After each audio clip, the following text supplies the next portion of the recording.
Hi everyone, I'm Coley. I'm an indie author, and today I'll be uploading the second book in my fantasy series as a paperback to KDP. So I thought I'd do a video as a reference for myself, and then I figured it would be nice to share it with other new authors who are also doing the same thing. This being my second time round, I've learned a few things which I thought others might find helpful. So here we go. So this is the back page of KDP, so you can see the first book in the series is already set up. I've got the ebook, the paperback, and the hardcover is just done as a draft for now. And then the second book in the series, I've uploaded the ebook already, so that's available for pre-order. So today I'm going to do the paperback version of this. So let's click into create paperback. So language, my book's going to be in English. Next we've got book title, and it's great, it's copied the book title over from the ebook so they match exactly. If they don't match exactly, then you won't be able to link them in the series, so really important to do that. There's no subtitle for this book. If you do decide to have a subtitle, it'll come up as a little colon after the main title, and everything in your book title has to be on your front cover. If it's not, KDP might consider taking your book down, so just be really careful. It was something that I wish I'd known when I first started, was all about keywords and metadata. So if you have a really valuable word in your title for your genre, for example, for the word fantasy, then it can be really good to help people find your book. So, for example, I might next time go Felt Valveru Fantasy Series Book 2 and put that on the front cover, and it would just be a good way to make my book a bit more discoverable for people who are interested in fantasy books. So, the series title is called Valveru. This is book number 2, so the stuff is automatically pulling from the system because KDP knows that I've set up a series. This is the first edition, so I'm just going to leave this blank for now. Now, this again, it's already linked to my ebook, which is really, really helpful. So all the data is going to be the same. I am the primary author, so I pop my name in there, and I'm also the only contributor, so that's just automatically pulled through as well. If you've got other contributors, then you can add them, of course, or you can remove them. So next we've got the description. So this is sort of like the book blurb pretty much. Again, this has to contain words that are actually on the back of the book. I know it's really tempting to put in sort of keywords to help with searchability and discoverability, but KDP are really strict on their rules for good reason. So just making sure that anything you put in here is actually on the back cover of your book. So when you're writing your blurb, have a think about some keywords that could be really critical to helping your readers discover you. So if you've got like a cozy mystery that you're writing, maybe try and incorporate those words or something similar into your blurb, because it might actually help when it comes to the marketing side of things. So I'm really lucky. I own the copyright and I hold the necessary publishing rights, so I've ticked that top box here. Sexually explicit images or title. I misread this when I first did this for my the initial book. So it says, does the book's cover or interior contain sexually explicit images, or does the book's title contain sexually explicit language? So my book contains sex scenes, but it does not contain any images, and the title itself doesn't contain any sexually explicit language. So I can actually go no for this one. Originally I ticked yes, and it made it so much more difficult, and I couldn't understand why until I went back and reread it. The reading age is optional. I've chosen not to select it, but if your book is specifically for sort of 18 plus, then be sure to make sure you click that one. We don't want children being able to pick up a book that they shouldn't be reading, just for reader safety. Okay, so next you pick your marketplace. So this is the primary marketplace where you think you're going to get the majority of your book sales from. You also pop in the pricing of your book based on your main marketplace, and it sort of autofills all the other marketplaces for you. Now, you might know from my accent, I'm not an American. I'm actually from New Zealand.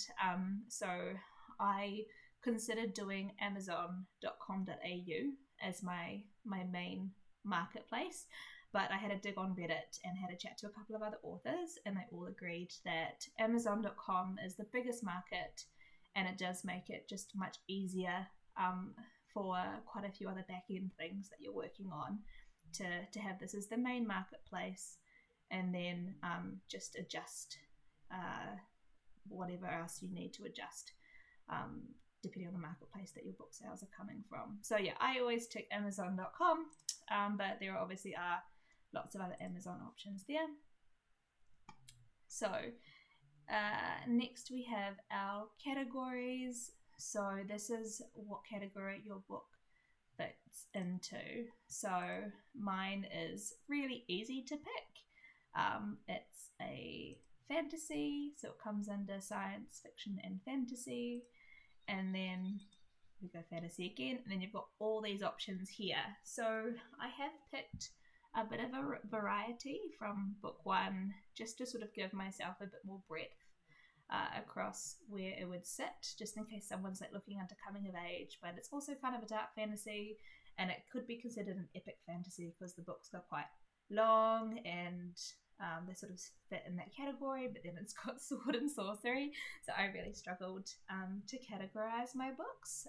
So I thought I'd just do a bit of a sort of change it up depending on the book number in the series, and then also what format was in. So today I'm going to do new adult, I'm going to do sword and sorcery, and I'm going to do epic, just because I've picked dark and coming of age for quite a few of the other formats that I've put together for my book series. So you can see they've all popped up down there, and you get to choose 3 category placements. So yeah, try and max them out if you can. Obviously make sure they're relevant.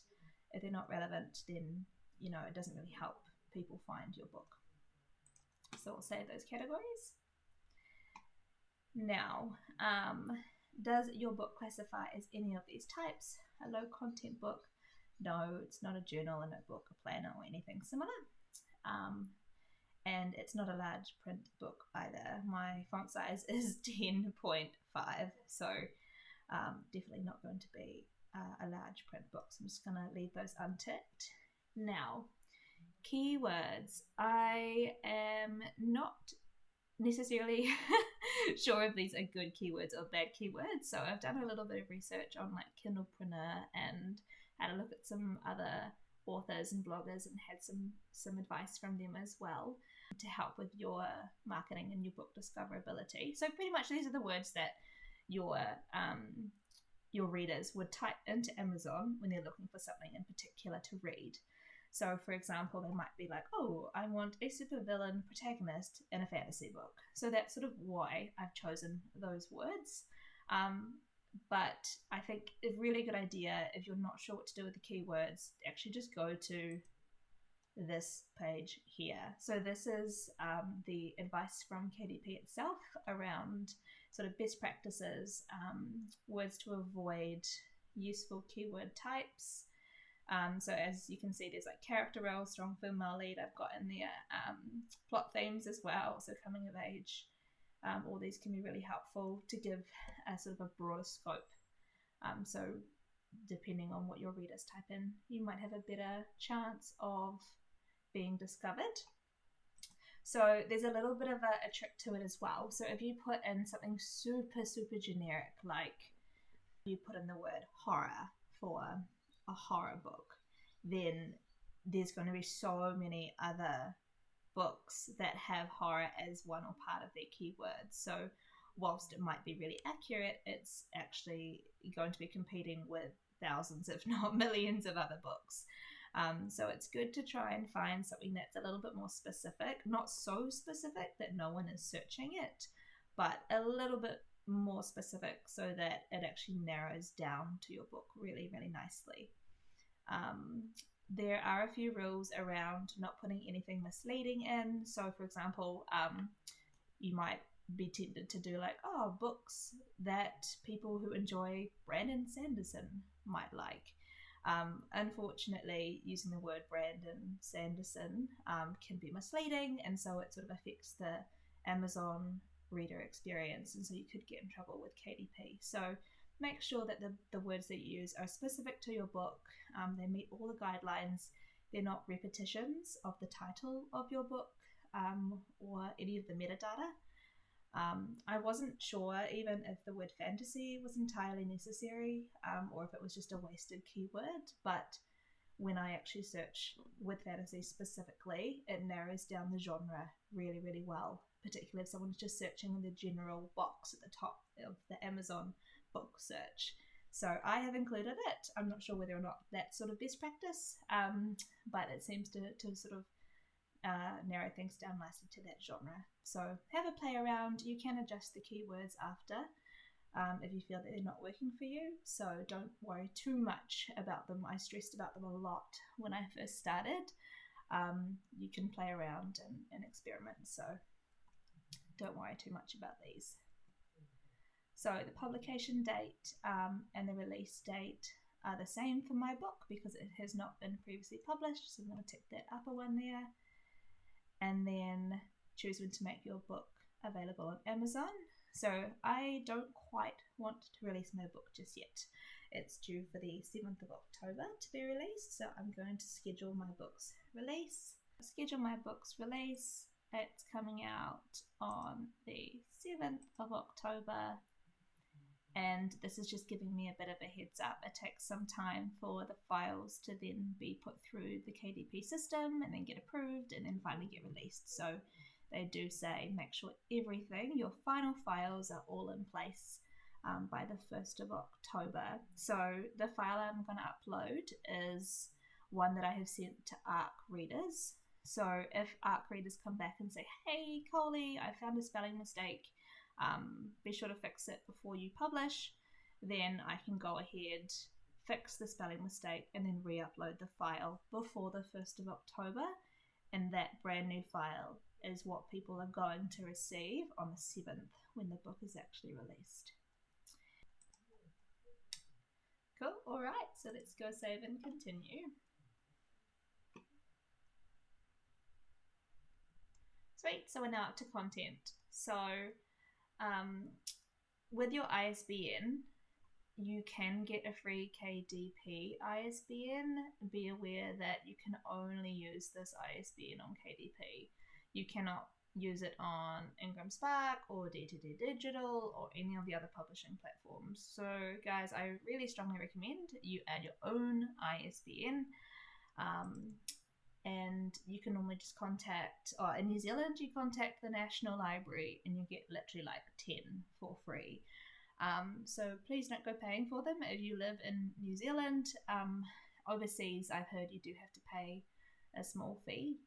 Well worth it. I highly, highly recommend you guys get your own ISBNs and not try and apply for one across all the different publishing platforms. So I'm going to pop that in there. And the publisher is actually myself. I believe you can actually leave this blank though. So there's no publisher other than obviously the author. So what I'm going to do, leave it blank, and if it prompts me to put something in, then I'll just pop my own name in here. Cool, so these are the print options. So by the time you've got to this stage, you're ready to submit your manuscript. And obviously your cover files. You should have already gone through this process and built your book. I use a PDF format, and obviously you've gone through and done the page count and everything. If you haven't, then you're not quite ready for this stage just yet. So what am I going to do? Ink and paper type. I want a black and white interior with cream paper. The white is really intense. Most books are cream these days, so particularly typical for fiction books. So my book is not a 6x9, it is a 5.5 times 8.5. I really wanted it to be a 5x8, but the problem with that was it meant my page count got really high and the cost of the book actually went up, and I didn't like that. I didn't want it to be sort of unattainable for people, so I went with the 5.5 times 8.5. There is no bleed in my books because I have no illustrations extending to the page's edge, and most fantasy books tend to be done in matte these days, though you're welcome to try glossy.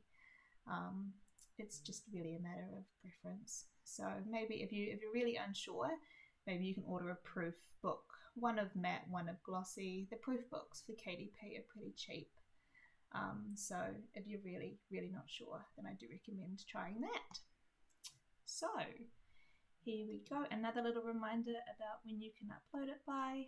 So let's upload our manuscript. So this is my manuscript here, ready to go as a PDF. Cool. So the manuscript has been uploaded, and here we're going to upload the book cover. So you can launch the cover creator and create your own book cover if you haven't done it already. Sorry, there it is there, appeared now. But what I would do is they're not great. Maybe if you're doing a wee trial or you want a sort of a temporary cover, give that a go. Otherwise, definitely worthwhile working with someone to actually put together a professional cover. It's the first thing that people see, so super, super important. I have a cover all ready to go, so I'm going to upload it. Upload my cover file, and it's this one here. Now, when you are putting together the cover files, if you're doing it yourself, like I did, KDP likes you to have, if you have a barcode that you've popped on yourself, then they like you to not flatten it into the PDF with the rest of the cover, just have it sticking out. You don't necessarily need to put a barcode. Sometimes KDP will pop the barcode on for you, which is totally fine, nothing wrong with that. I just like to have all my own stuff. So I've put together my own barcode. I just went to Kindlepreneur and then put my ISBN number into the little generator, and it spat out a barcode for me, and then I've popped that on the cover. So I'm going to tick this box. Yes, my cover has a barcode. Really important you read about the barcode size and placement as well, so that when people buy a physical copy of your book from a bookshop, if you ever get to that stage, that would be amazing. Then obviously they can actually use that. Otherwise you're going to run into all sorts of problems with people wanting to purchase your book. Now, AI generated content. So Amazon is just collecting information on who has generated their books, either the interior or the cover, using AI. No one really knows what's going to happen with this information. I feel like if you were caught lying as well, it would not be very good. You risk your books being taken down, no matter how well they're doing. So be honest.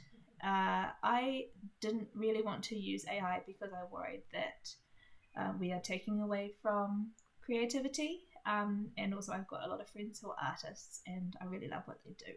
So I have steered clear of AI generated content in both my interior and my cover file. So I'm going to go no, and every time you upload new files it'll ask you to tick this box again. Alright, now provide your file, review your file to check for formatting. Now, it won't let me launch it, so maybe it wants me to put my ISBN into a different format. Okay, so little blip, I figured out they did want a publisher. So I've just popped my name in there as the primary publisher of this book. Okay, and then we're going to scroll all the way back down to the bottom. Cool. All right, and now this little box is allowing me to click on it. Okay, So we are going to just launch the previewer, so it can take a while for the files to load.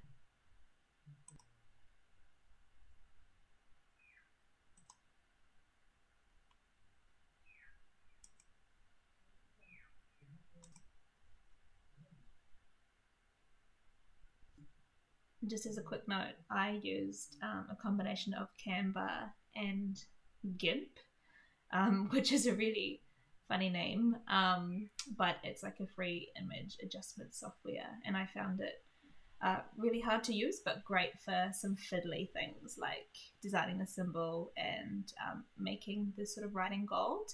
And then I loaded everything into Canva for the placement. So yeah, this is my final cover, and it looks like there's no issues with it.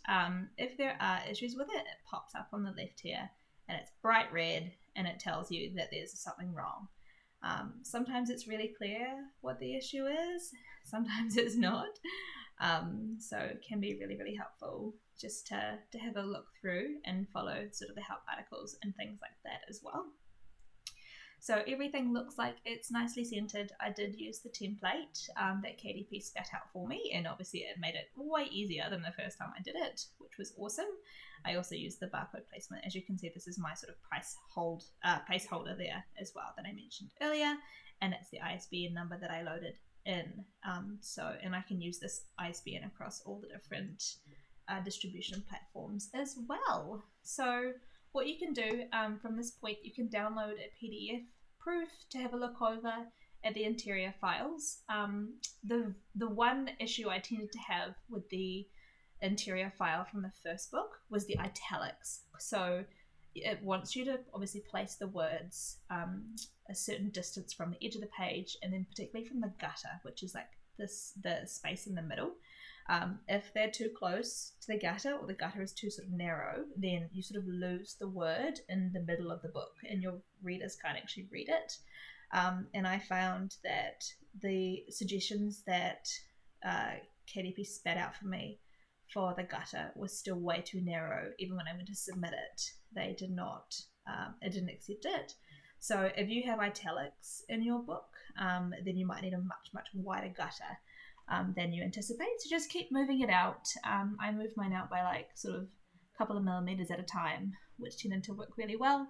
A little tip that I found super helpful is that the KDP books seem to be a little bit bendier than the Ingram Spark proof books that I received. So the Ingram Spark, if you use the same interior file, the gutter was actually kind of even like harder to read into. So I gave myself a bit more room, just so I made the gutter bigger is what I'm saying, even beyond what this program accepted, just so that when people went to read the book, they didn't lose the end of the sentence into the middle of the book. Okay, cool. So I'm really happy with how that looks and how everything's sitting. Nothing's covering the barcode, which is good. Everything seems fairly well placed and centralized. So I'm going to approve that. I'm also going to just download a PDF. So this is the interior file. It opens out how it actually would as if it were the book. So you've got your sort of half page here, and then normally a space, and then you've got the full page of the cover. On the inside, the copyright, my little note to the reader, and then a content warning, which is what I like to do for my readers, just to make sure they know what they're reading before they start, and then contents page straight into that. So you can go through and just double check that your page numbers are all correct, and all the headings are there, and the chapter numbers are there, and everything's in the right order. I like to have my maps as well just after that. Got quite a few, including a character map, just because the story gets quite complex. Glossaries as well, and then typically I like the prologue to start sort of on this page facing you, and then same for the chapter 1, and then sort of from there on it just sort of carries on down. So here's the sort of the gutter bit that I was talking about. So for example, if you have a really, really narrow gutter, then you're the words sort of might run into the gutter, and it can be quite hard for your readers to actually see the whole sentence, and it can be really frustrating because you've got to sort of peel apart the book to get to it. And I find Ingram Spark's proofs are sort of stiffer than KDP's. So give yourself lots of space on the gutter if you're not sure. You can sort of edge it over to this way a little bit more if you feel like your sort of page is getting too narrow. I sort of like to keep my font size fairly small and the line spacing fairly narrow as well, just because the more pages, the more expensive your book gets, and I like to keep it affordable if I can. So yeah, I'm not going to bore you with going through the whole interior format. I have already done that, and it all looks really good, and I'm happy with it. So what we are going to do is just close out of that, and I'm going to approve it. Cool, fantastic. Awesome. So this tells me how much the book is going to cost to print. So that's going to be minus off the total cost of the book, and then obviously part of that's going to go to KDP. Some of it's going to be lost to taxes and whatnot, and then I'm going to get sort of the dregs at the end of it. So let's save and continue.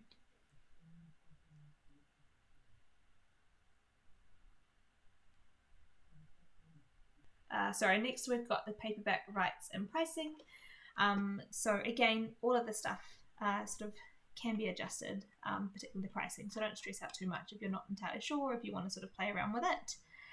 I want to sell my books to all territories, so I'm happy to click that. I have automatically, this is really just auto-filled because I chose that as my primary marketplace to start. And that means that it's asking me for the US price, and then from there it's going to chuck in, or sort of auto load I should say, all the prices for all the other regions. So because I tend to work in New Zealand dollars, I had to actually convert what I wanted into Australian dollars, and then I had to try and convert that to US dollars. So I am just going to take a rough guess and assume that I want the book to be around 24 US dollars.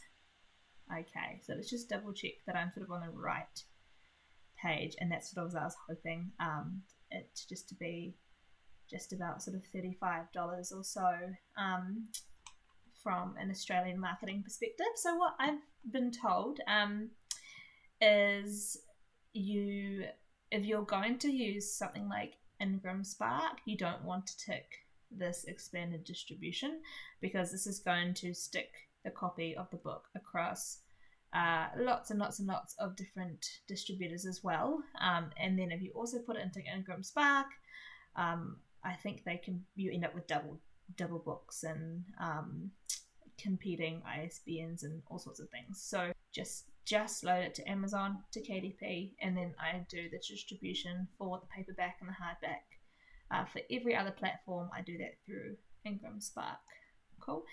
Just being conscious as well, one thing I realized that it's a little bit more expensive to print a book through Ingram Spark than KDP. So I would base your pricing and your estimated sort of net earnings from the book using the Ingram Spark calculator.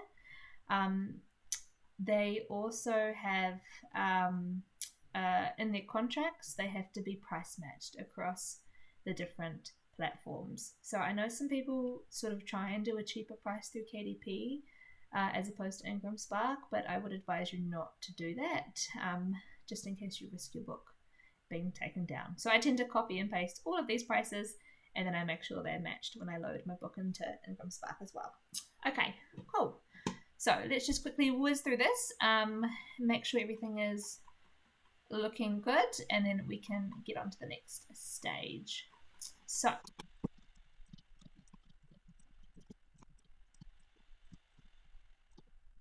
cool. So another little tip that I picked up when I was looking through what some other indie authors were doing, and some just general sales techniques as well, was making slight adjustments so that the pricing does have to sort of the 0.99 cents. Apparently, like if a number is sort of a bit funky, or 21.67 cents, it can create like a sort of almost a subconscious hesitation in the buyer's mind. So I always just change my the dollars or cents to round numbers or to 0.99. So this could even go sort of to like 23.99, just to make it look a little bit more appealing, and then obviously it makes a negligible difference. But obviously you do want them all to be very, very, very similar, so the book is effectively the same price depending on what currency you're purchasing it in, to be fair to all of your readers.